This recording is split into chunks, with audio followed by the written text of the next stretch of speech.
अकोल्याच्या नगरसेवकांपेक्षा अकोल्यातली जी यंत्रणा आहे रस्त्यांची, ट्रॅफिक कंट्रोल, आरोग्याच्या समस्या आहेत. आता हे स्ट्रीट फूड आहे, इथे आता हे सर्व व्यावसायिक आपले व्यवसाय करून राहिले.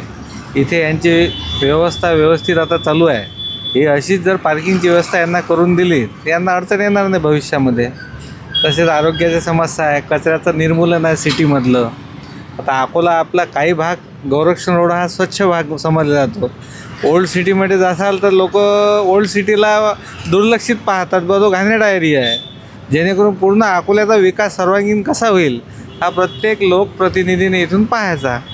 होणारे जे नगरसेवक आहेत हेच नगरसेवक पुन्हा येतील, पण त्यांच्यातही काही सुसंस्कृत जे नगरसेवक आहे त्यांनी अकोला शहर याचा विकास, सर्वांगीण विकास, आणि जसं आता इंदोर हे स्मार्ट सिटी पकडल्या जाते त्या दृष्टिकोनातून ग्रीन सिटी, इथे जास्तीत जास्त वृक्षारोपण झालं पाहिजे.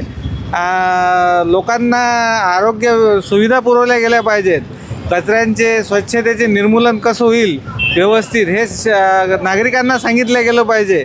काही अशा स्कीम राबवायच्या की जेणेकरून एखाद्या कॉलनीमध्ये जर स्वच्छता चांगली वाटली तर त्यांना करामध्ये थोडीशी सूट द्यायची.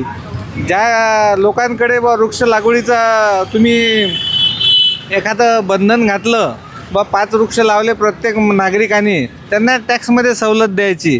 जेणेकरून मग हा पायंडा अकोला शहरासाठी चांगला राहील.